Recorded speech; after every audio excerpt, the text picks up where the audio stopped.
And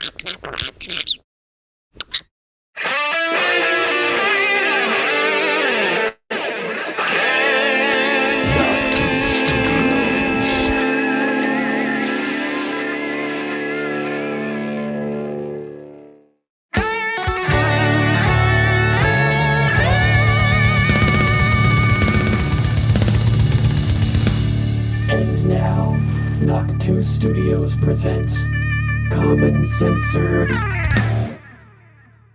Leia and the Wookiee must never again leave this city. That was never a condition of our arrangement, nor was giving Han to this bounty hunter. I have altered the deal. Pray I don't alter it any further.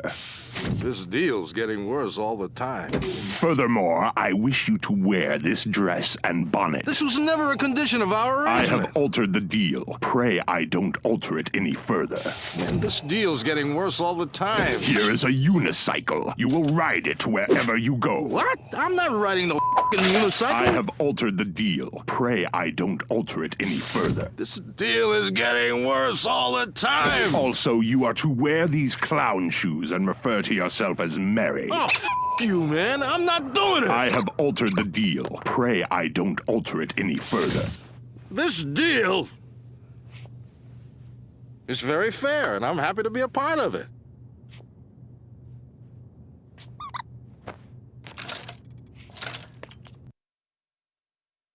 What's up, everybody? Live and unmuted today from Castle Sterling, it's Censored, broadcasting Monday through Friday, 6:30 p.m. Eastern Time from deep within Azure, Blue, Connecticut, behind enemy lines in FEMA Region Number 1. Welcome, all of you censored commoners, and thanks for joining us today. It's episode 109, and that at the start was exclusive footage of Letitia James altering the deal with Trump's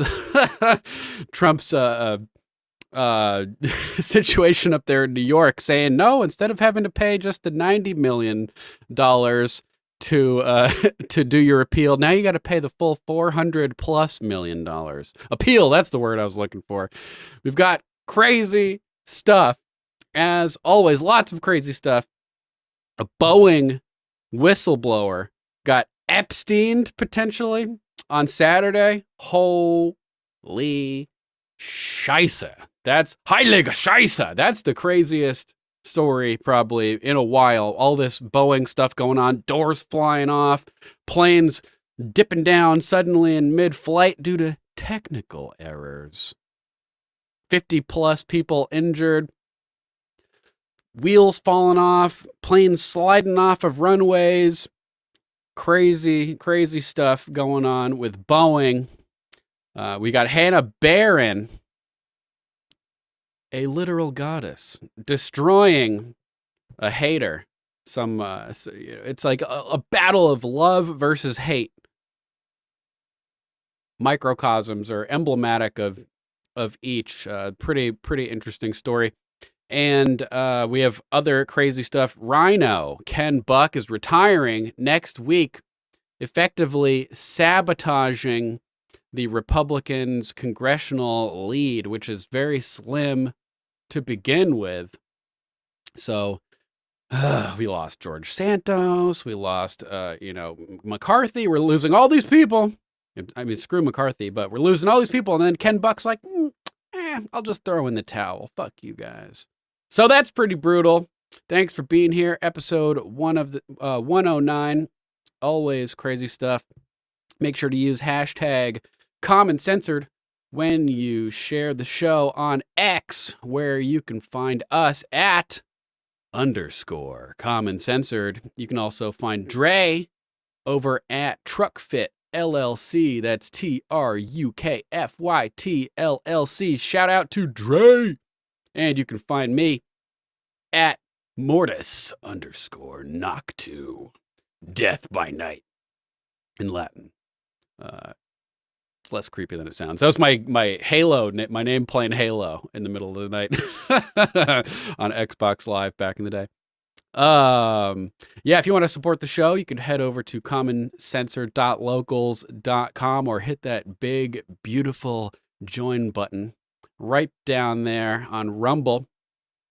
To subscribe for $5 a month, or you can pick up one of our books, Common Censored, the redacted version, or Common Sense First Edition Revived, made from first edition high resolution images of Thomas Paine's epic book from 1776. Disclaimer: views expressed on Common Censored are only opinions. Assume everything we say is false and research for yourself. We are not giving medical, legal, or financial aid. The only advice, or financial advice, the only advice we are giving is think for yourself. Question authority. Think for yourself. Question authority. So, the cold open was exclusive footage, obviously, of Letitia James as she's altering the deal like Darth Vader for Trump's appeal and the requirements that he needs to meet in order to be able to launch his appeal. Now saying he needs to pay to post the full $464 million judgment before he's even allowed to appeal, which is totally bananas. You can't appeal until you pay $500 million. Wow, that's justice in America in 2024? Somehow I'm not too shocked by that, but like this is the hellhole that we live in. Lawless Marxist New York Attorney General Letitia James says Trump has to post bond for full $464 million judgment before his appeal, and they got her with a halo around her head, like she's pure and like a Jesus-like figure. They had to have planned this intentionally when they put the State of New York logo back there, right? Not necessarily for Letitia, but for whoever's speaking at this podium. This is Christina Layla writing over here at the Gateway Pundit. New York Attorney General Letitia James argued Trump has to post bond for the full $464 million judgment before the appeal. $500 million. Late last month, it was reported President Trump would post a $100 million bond and ask for a stay of the $464 million judgment in Letitia James's Soviet-style New York City fraud show trial. Quote, the exorbitant and punitive amount of the judgment, coupled with an unlawful and unconstitutional blanket prohibition on lending transactions, would make it impossible to secure and post a complete bond, Trump's defense lawyer wrote in the filing last month. Quote, appellants nonetheless plan to secure and post a bond in the amount of $100 million. Trump claimed he would have to sell his properties at a loss to pay the $454 million fine, which is bananas. Shout out to everybody in the chat. I see Ron, PM3, Bayou Gator, Red Crypto, Alicia, Savage, Mama Mac, Crazy B, Sam Duty, and potentially others. If I missed you, sorry about that. Let's see, we got 15 people on Rumble and 12 on YouTube and X combined. Thanks for being here, guys. Yeah, this is crazy. They're completely flipping upside down the justice system. The only way you can appeal the $500,000 fine is by paying the $500,000 fine. Are you kidding me? Like this is madness, ladies and gentlemen. Just like C3PO says. This is madness. And also, obviously. So let's continue. Letitia James argued in a court filing on Monday that Trump could try to avoid paying the fine altogether. James argued that without a full bond, Trump could attempt to avoid paying the fine if his appeal fails. In her court filing, she rejected his suggestion that a bond isn't necessary because his ownership interest in his 40 Wall Street Tower alone was sufficient to pay the fine if he lost. So we'll just take your buildings, like these New York. Get out of New York. If you run a business, get out of New York. Don't incorporate in New York. Don't live in New York. Don't be in New York. New York is like escape from New York, basically at this point. What's that movie with Snake Plissken? Escape from, is it from New York? Shit. Quote, she said she wants to see proof that surety companies refused. Surety? Is that Shirley companies refused? Don't call me Shirley. Refused to accept the skyscraper as collateral. Surety. Okay, surety companies refused to accept the skyscraper as collateral, and that sureties, quote, have refused to accept his property, his other real estate interests, or his private jets or helicopters as collateral for an appeal bond. Bloomberg reported Trump has until March 18th to respond. Excerpt from Bloomberg, the New York Attorney General disputed Donald Trump's claim that he may have to sell properties at a loss to secure the bond necessary to appeal a $454 million civil fraud fine. The real estate mogul, who is seeking permission to post a smaller $100 million bond or no bond at all, failed to provide evidence that insurance companies known for arranging such bonds were demanding cash and refusing to accept his properties as collateral. Attorney General Letitia James said in an appeals court filing Monday. Attorney General Letitia Darth Vader James. Attorney General Letitia James Earl Jones. God damn. I have altered the deal. Pray I do not alter it any further. No, $100 million will not work. You need to pay $450 million. To put the damage award on hold while he appeals, Trump must post a bond for at least 110% of the total by March 25th. The billionaire former president, who's campaigning to return to the White House, is running short on cash after losing 2 civil trials in less than 2 months. Even so, he's got a wide array of assets he can use as collateral on top of $400 million in cash he testified to having on hand last year. Man, imagine having $400 million in cash on hand. First, I'd get rid of it and trade it for silver, silver quarters, and then I'd swim in it like Scrooge McDuck.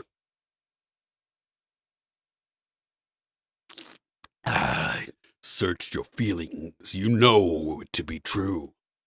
Damn.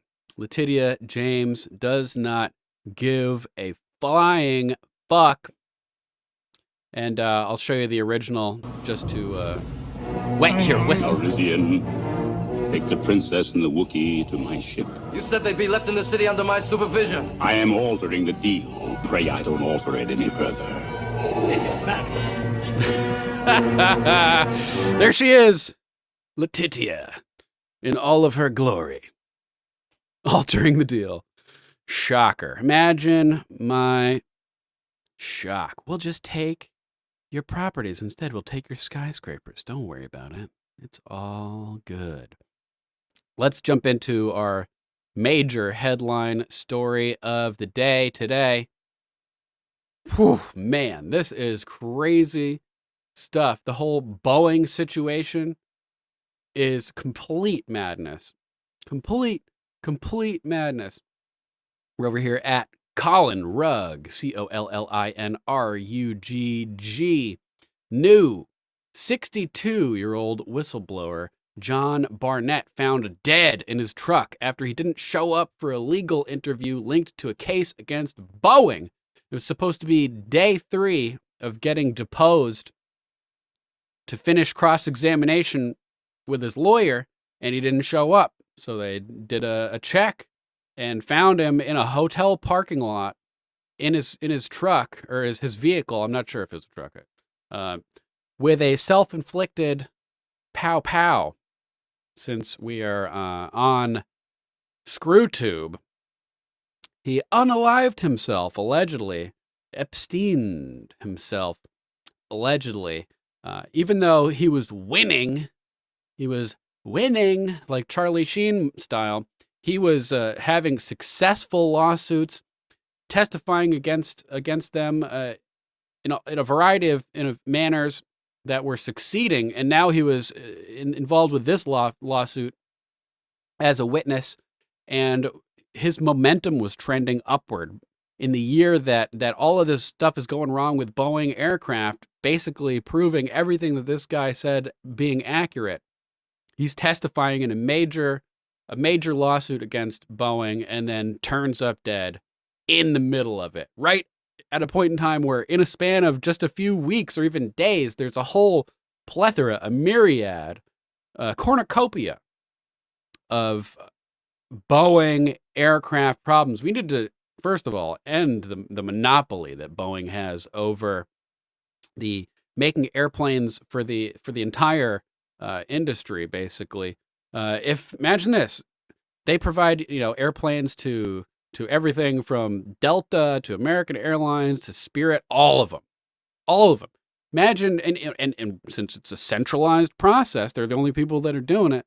When they start eliminating their security procedures, it causes havoc industry-wide in terms of commercial air travel.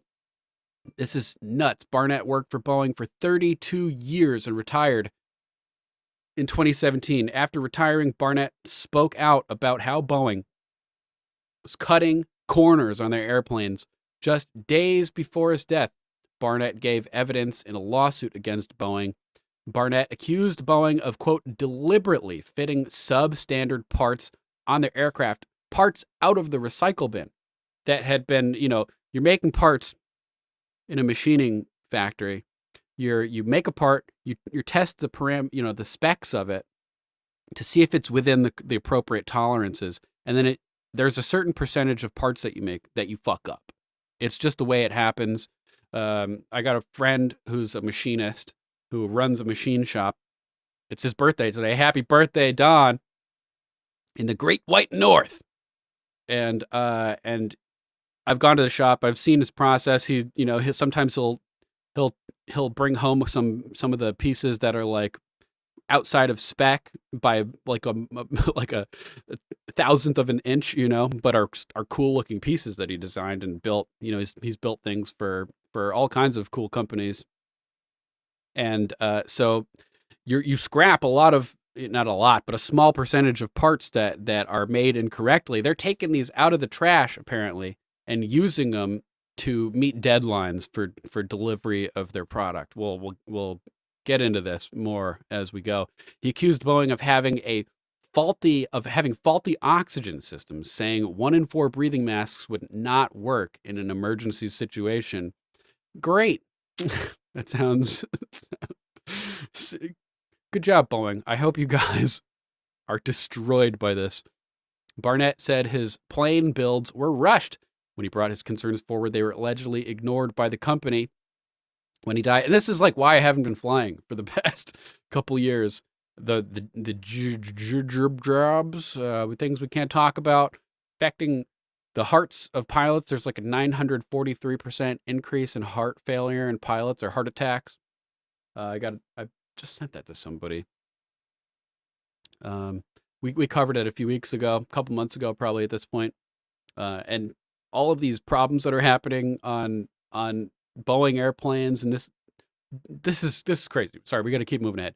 He was supposed to come back for more questioning on Saturday, but did not show up. Inquiries were made to his hotel, where Barnett was found dead in his car in the parking lot.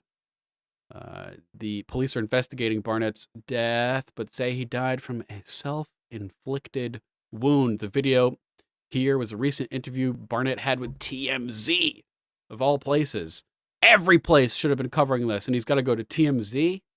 He should have been on CNN, ABC, MSNBC, but no. Not when people are complaining about DEI in airports and in airlines and stuff. So anything that goes against the narrative, even if it's a 32-year guy who is in control of quality at their South Carolina plant, I think it was, or one of these. We'll see in a second. Even when this guy is bringing forth major concerns that could have catastrophic ramifications and cause who knows how many deaths. We got to watch this. One, this is not a 737 problem. It's a Boeing problem. And I know the FAA's gone in and they've done due diligence and inspections to assure that the door plugs of the 737 are installed properly and the fasteners are torqued properly. But my concern is, what's the rest of the airplane? What's the rest of the condition of the airplane? And the reason my concern for that is back in 2012, Boeing started removing inspection operations off their jobs. So it left the mechanics to buy off their own work. So what we're seeing with it's like a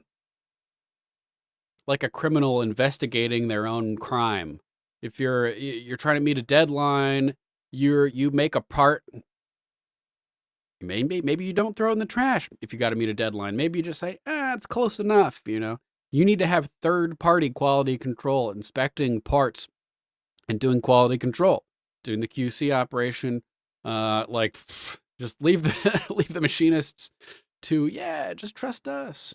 I don't think so. The door plug blowout is what I've seen with the rest of the airplane. Is the problem that they had with the door plug blowout. Sorry, rewind that a couple seconds. Door plug blowout don't work. So what we're seeing with the door plug blowout is what I've seen with the rest of the airplane, as far as jobs not being completed properly, inspection of steps being removed, issues being ignored. My concerns are with the 737 and the 787, because those programs have really embraced the theory that quality is overhead and non-value added.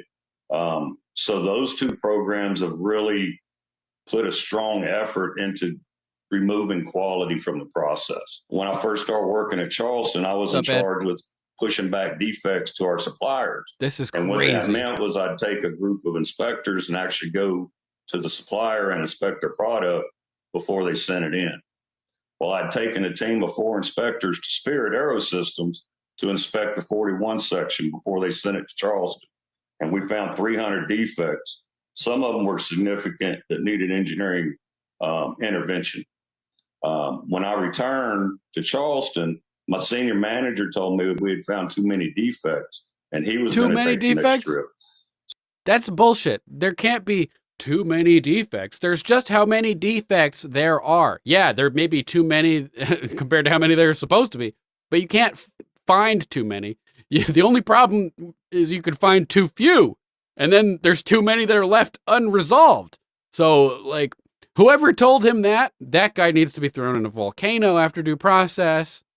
FBI's asshole, fuck you. So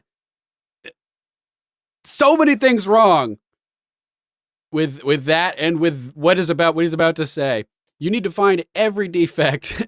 You can't be like, politics playing to it. Oh, we can't look bad, so you can't find that many defects. No, find all the defects, fix all the defects. So the next trip he went on, he took 2 of my inspectors.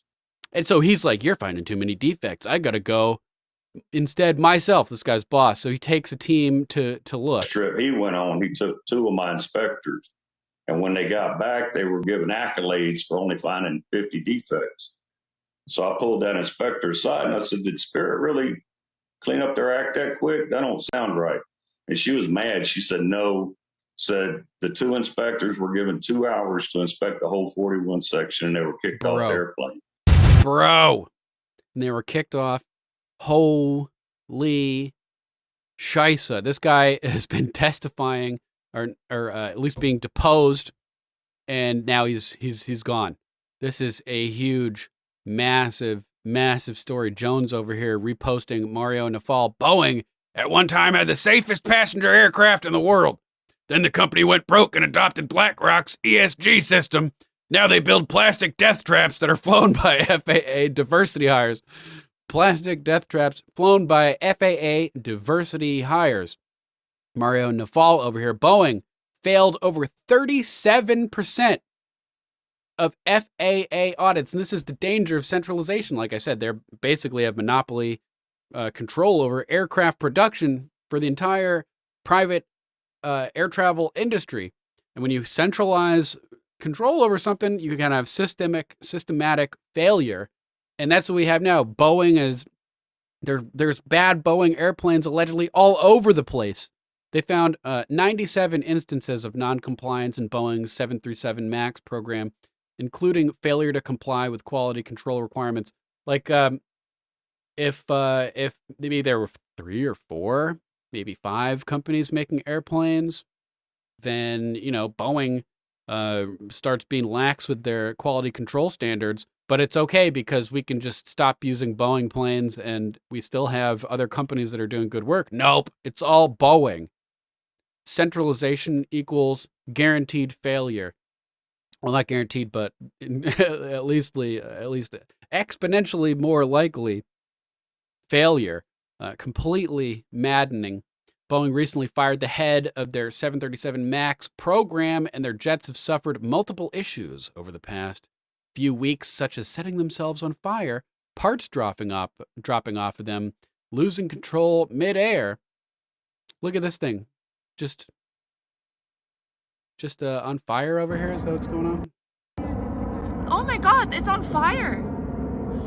Oh my God! Sorry. It's on fire! Mom! Diversity is our strength. Holy shit. No. I hope they're okay. No. I wonder if they're doing it Merit right. is our strength. Oh. No, it's still doing it. It's So still yeah, doing it. we got Boeing planes catching on fire in midair. We got them dropping wheels off. We have technical errors, them dropping 100 feet instantaneously midair and sending everybody flying throughout the cabin, getting all injured. A dozen people hospitalized, one with serious injuries. You got doors blowing off at 12,000 feet. We got diversity hires piloting them, people with severe mental incapacities that they're searching for to hire specifically. Do you have an IQ of below 80? You're hired. This is madness. Dude. So freaking crazy, man. Yeah, that's right. Red Crypto, DEI is our strength. Just trust the man behind the curtain. Never, ever again, Ed Hoskins. That's right. This is fucking crazy. Crazy. Total clown world. John Barnett, former Boeing quality manager on the company's production practices, has been reported dead. John Barnett. Remember that name. That's a dude who tried to make a difference. Hopefully he does make a difference. And now that he's been killed, hopefully it draws a lot more attention to the situation with the Streisand effect. Barbara Streisand, like, stop taking pictures of my mansion. And then it just causes everybody to start taking pictures of it. Don't look, causes people to look. That's the Streisand effect. This is nuts. Completely nuts. His allegations included fitting substandard parts to aircraft and a 25% failure rate in emergency oxygen systems, as we talked about. Oh, man. This is crazy. Even Ashton Forbes is talking about it. The guy who's researching the MH370. So many planes having malfunctions, I can't even report on all of them. One plane suddenly dropped feet as the engines turned off midair. Bunch of people were injured. Flight recorders have been seized, and they're giving no explanation. Another plane seen leaking fuel near the landing gear during takeoff. There was one where just the wheel just falls right off. And then, dude, let's check out Ian Carroll from Cancel This Clothing Company, Cancel Cloco. He just got reposted by Alex Jones with this video, which is pretty huge. Hopefully, this dude has been doing really good work, digging up mad details of financial connections and all kinds of crazy stuff. We played his videos a couple times, but I want to see this guy get interviewed on Jones. Let's check this out. This is bananas. Dude, the Boeing whistleblower just turned up not alive. You know how Boeing's planes have been falling apart midair for the last year, like doors coming off, tires falling off mid-flight? Well, it turns out that this guy, John Barnett, who spent almost a decade as the quality manager for a plant making the 787 Dreamliner, one of the problem childs of Boeing, well, he retired in 2017, and he's been taking legal action against them ever since. He's been alleging things like when a plane isn't getting built fast enough, they'll tell their dudes just to go and get scrap from the scrap bin, like broken parts and parts that didn't pass inspection, just slap them on there so the plane gets done in time. He also claimed that up to 1/4 of the oxygen masks would fail if actually deployed, plus a number of other allegations that Boeing obviously denied. And then he wound up not alive in his truck in a car park on the 9th of March from a, quote, self-inflicted wound. But the spooky part is what he did right before that happened. Because, see, this legal battle has been going on for years now. But just this last week, he gave a formal deposition in which he was questioned by Boeing's lawyers. So Boeing's lawyers just asked him a whole bunch of questions under oath about what he knows. And then that same week, he turns out to not know anything anymore. Right before he was due to undergo further questioning on Saturday. So what did they find out that he found out that now we're not going to find out? I mean, allegedly, obviously. If it was like an accidental death, like a car crash or something, you might be able to go coincidence. But like, who fights a legal battle for years and years and years, and then the year when Boeing's problems are all coming to light and proving you right, then you decide to off yourself? Like, once like the world is like totally turning to your side, then you're over it and you're gonna just quit? I mean, really? So I don't know what's going on, but puts on Boeing. Puts on Boeing, bro. Damn, Ian Carroll canceled this clothing company at Cancel Clo Co. Dude's been doing real good work. Highly recommend checking his page out. The craziest stuff has been happening with planes. There was another one where the door blew off again in mid-flight in a compartment that was carrying pets on a flight. Damn, cowgirl. Yeah, your daughter's flying tomorrow. Hopefully it's a safe flight. The vast majority are still safe. Even with everything that's been going on, the statistics are still, say flight is less dangerous than driving. So odds are it'll be okay, cowgirl. I wouldn't worry too much, but this is just insane. All kinds of crazy plane stuff going on. Ivory Hecker had some really good coverage of it yesterday as well. Let me jump over to her page over here on ScrewTube. Okay, check this out. This chocolate literally fragments fat cells into tiny pieces and flushes them out of your body. Ooh, chocolate to lose weight? Sounds good to me. Check this out. This chocolate literally fragments fat cells into tiny pieces and flushes them out of your body. Hello, everyone. Great to be live with you. A Boeing whistleblower has been found dead in his truck just as he was set to enter day 3 of testimony in a lawsuit against Boeing, who has a monopoly on airplanes. Chances are, if you're flying on a commercial airline, you're flying on a Boeing plane. Now, this man blew the whistle about safety issues. This happening as the Department of Justice is announcing an investigation into Boeing. Boeing is under attack by our federal government, and this man is spreading the word about these issues, and now he's dead. This all happening amid severe weather in Charleston, where he died. It was hard to even drive your car, and there he was found dead, allegedly of a self-inflicted gunshot wound. Now, of course, people are very suspicious as to whether he really did shoot himself. After day 2 of deposition, just before day 3 of deposition, attorneys are calling, where is he? We got to depose this man. And he's suddenly dead. Didn't seem like there was anything wrong with him. Let me play one of his last sound bites right Which now. we So just I've watched. got your We'll skip comments. ahead. Mr. Don says, so now they're killing people for speaking out against information down in my description. National Gold Group is a consumer affairs about these malfunctions, and we're going to get to the malfunction that just injured 50 people on a Boeing jet.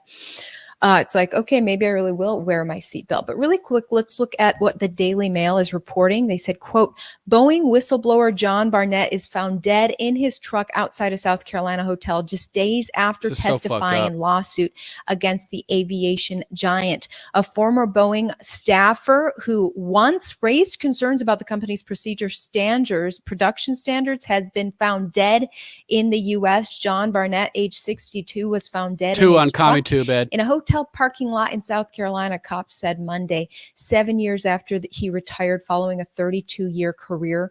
The ex-quality control manager at Boeing's North Charleston plant died from a self-inflicted wound, cops in Charleston say, adding that they are still investigating. Now, Disclosed TV said it was a self-inflicted gunshot wound. Barnett. Ivory goes on with a bunch more details, doing really good work as usual. Thanks, Fluster Cluck, for just sending this in the chat. Boeing stock falls again. The bad news just keeps piling up. I hope that dude's family owns Boeing after the end of this. Extremely, extremely frustrating. John Barnett, I hope his family owns Boeing. Let's zoom and enhance. Oh, can't. No dice. We got a paywall. Let's see if we can get an archive version real quick. We got it. Bluster Cluck. There's, of course, all kinds of crazy ads all over the place. Okay, Boeing stock was falling again Tuesday after details emerged regarding the Federal Aviation Administration's 6-week audit of the aerospace company. Analysts are weighing in regarding its problems. This is from Barron's Al Root writing over here. A review of the findings of the audit conducted after the mid-air blowout of an emergency door plug on a Boeing 737 MAX 9 jet on January 5th was published by the New York Times Monday. Boeing failed 33 of 89 so-called product audits conducted by the FAA, the newspaper said. Investors knew the audit didn't paint Boeing in a positive light. The March 4th FAA news release noted, quote, multiple instances of quality control problems, and FAA Administrator Mike Whitaker reviewed some findings in a Monday news briefing, saying his agency found issues with paperwork, tool management, and the order work was being done. The order in which work was being done, among other things. The FAA didn't respond to a request for comment about the New York Times report. Boeing said, based on the FAA audit, our quality meetings, and the recent expert panel report, we continue to implement immediate changes and develop a comprehensive action plan to strengthen safety and quality and build the confidence of our customers and their passengers. Do what University of Florida just did and fire all the diversity hires. How about that?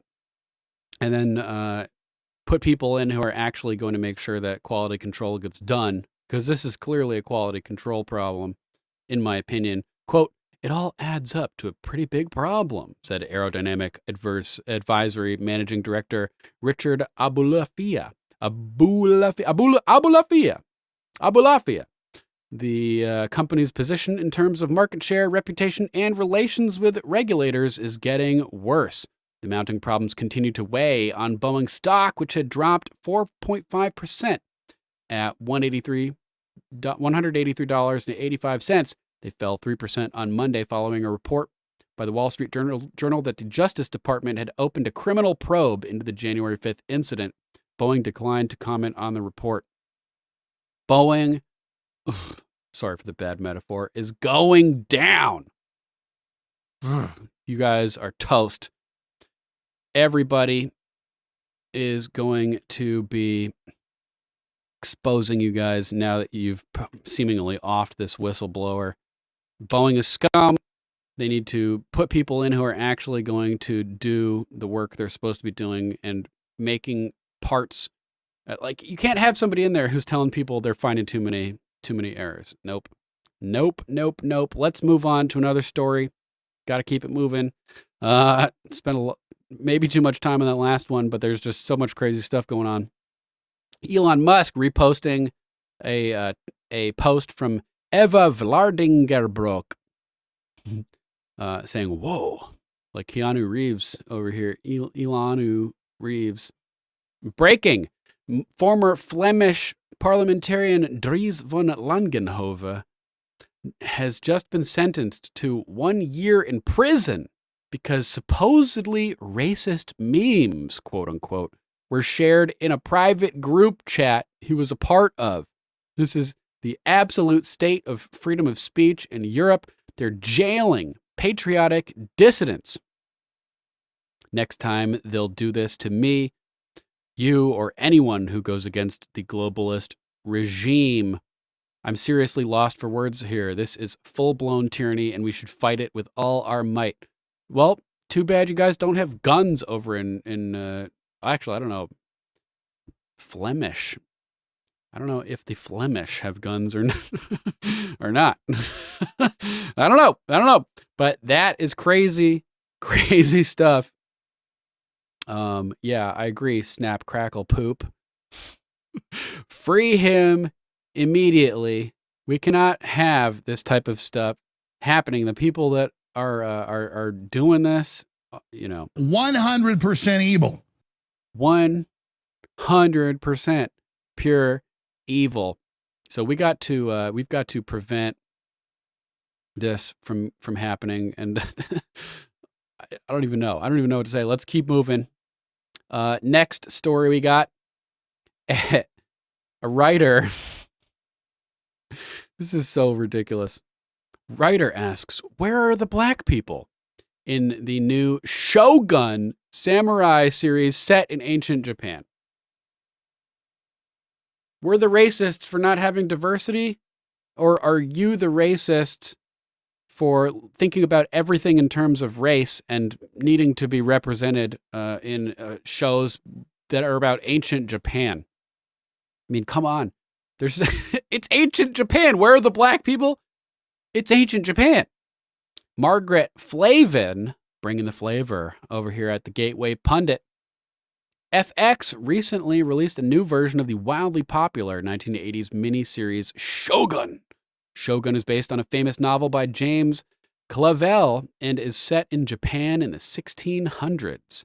The network shares, quote, FX's Shogun, based on James Clavell's best-selling novel, is set in Japan in the year 1600, at the dawn of a century-defining civil war.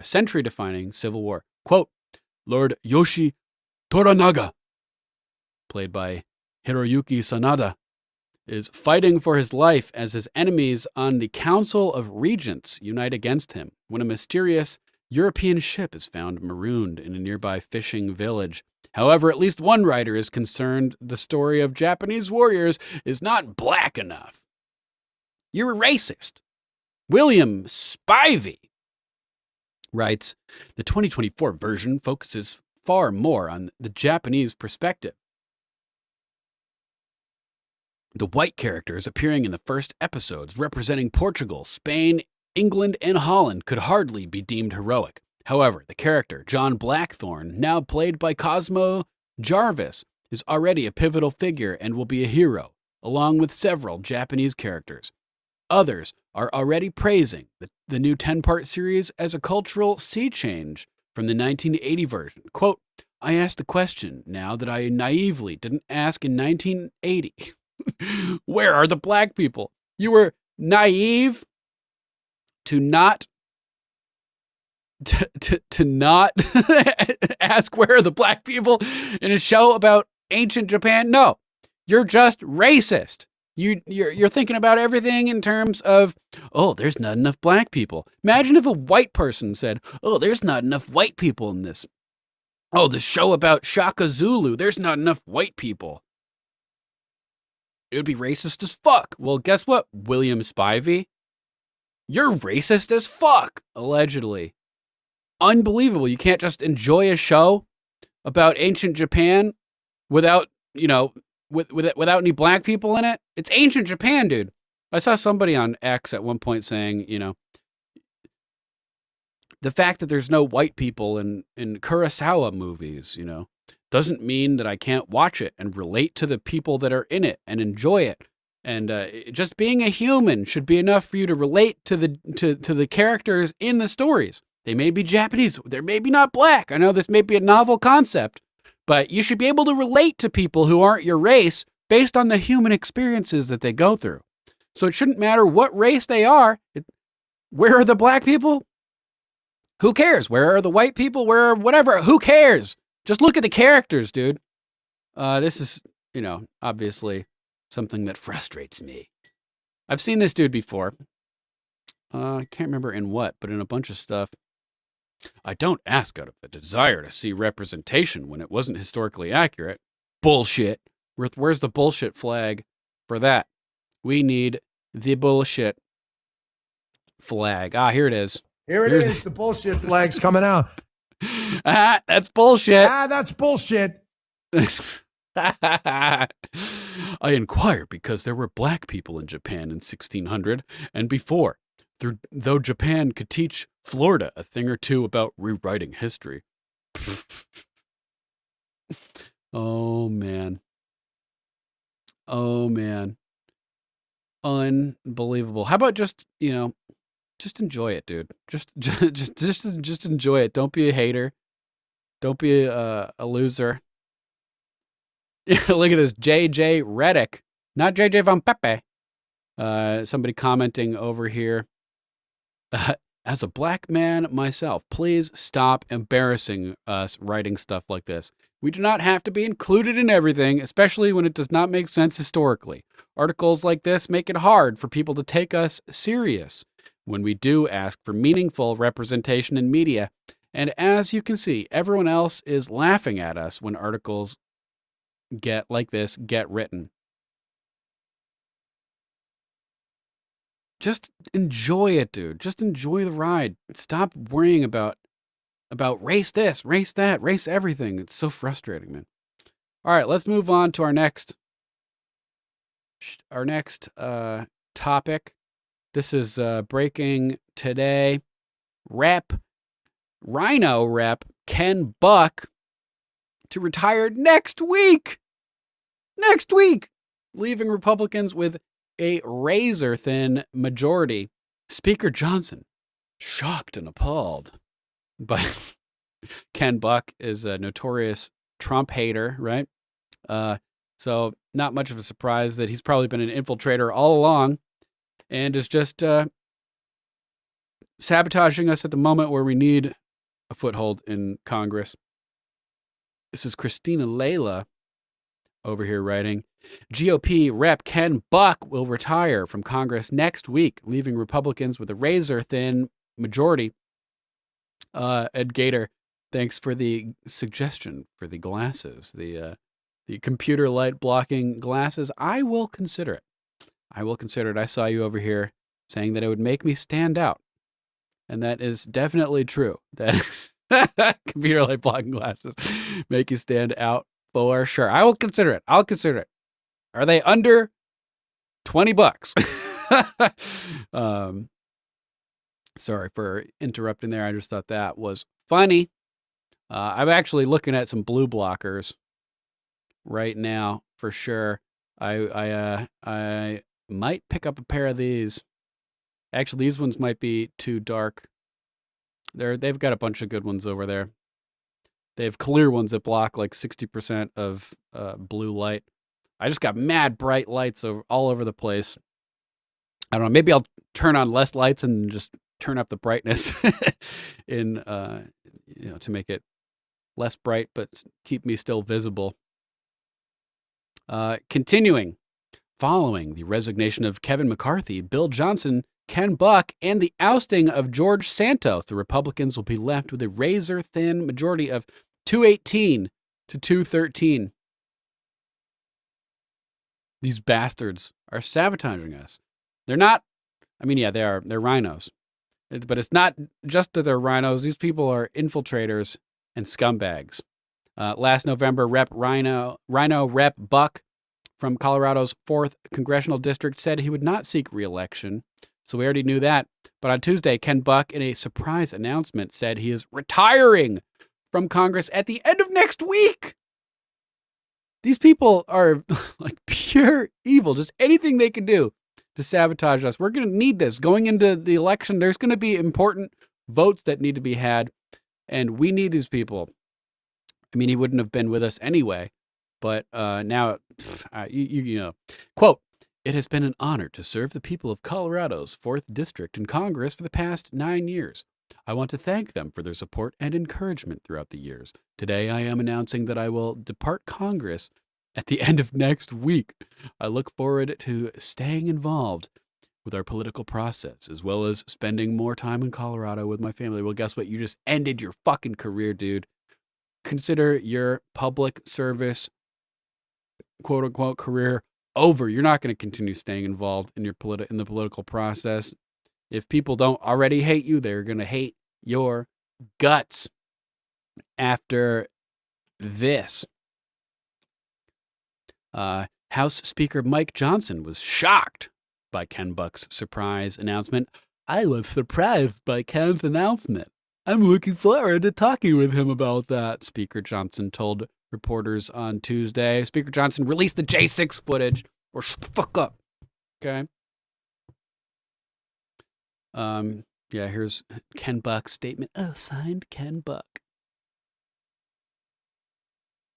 More than 20 House Republicans have announced they will not seek re-election in 2024. Per Axios, Alex Mooney, Jim Banks, etc. Buck, who's been in Congress since 2015, cited his frustrations with the current direction of the Republican Party. Yeah, because you're not a Republican. So of course you're frustrated with the direction of the party. The party returning to the roots of American philosophy in a lot of senses. Specifically, he mentioned what he sees as dishonesty among GOP leaders' projection concerning the 2020 election and the events that transpired at the Capitol on January 6, 2021. Projection! It's you being dishonest. So this loser is ditching, bailing on us. He made the thumbnail today along with a couple other good people. John Barnett, rest in peace, as well as Hannah Barron, who we'll get to in a little bit as well. But I put the Joker makeup on Ken Buck over here. Felt like that was probably appropriate. He's an agent of chaos. Yeah, me too, Alicia. I'm so sick of this race bullshit. Pisses me off. Mama Mac, thank you. Like, comment, share, subscribe, follow, tickle the algorithm, juice it. Appreciate that. Make sure to think for yourself and question authority while you're at it. If you guys are new here, this is Common Censored. I'm Lord Sterling. And we post all the links to our content into the what we cover on the show in the description after the episode. So if you guys are looking to look at any of the articles or videos that we play a part of or read just a part of and get the rest of it, you can jump down into the description after the show, and links for everything that we cover will be there. Appreciate you joining us today. Same thing on X. We post the links after the episode in the comments. Just FYI. Let's move on to our next story. We got to talk about Dr. Peter Navarro, who has been ordered to report to prison next week. He'll be the first high-profile Trump aide imprisoned by the lawless, crooked regime of the White House resident and alleged kid sniffer. We see that on video, but does it really have to be alleged? We got to say allegedly. Hashtag allegedly. Fuck you, Joe Biden, you motherfucker. Let's see. What time is it? 54 minutes. I think it's time to ditch on YouTube. So let me grab this link over here from the Rumble broadcast and post post it in the YouTube and fuckbook chats. We'll be bailing on both of you. I think fuckbook's actually a real thing. So fake book, maybe I should say. Fake CIA book. We're not on fuckbook. So yeah, here we go. Facebook, YouTube, got the link up. Thanks for joining us, but we got to bail. We will catch you guys on the flip side. But unless you come and join us, which we'd appreciate. But if not, we understand. We'll see you later. And until then, let's get ready to rumble.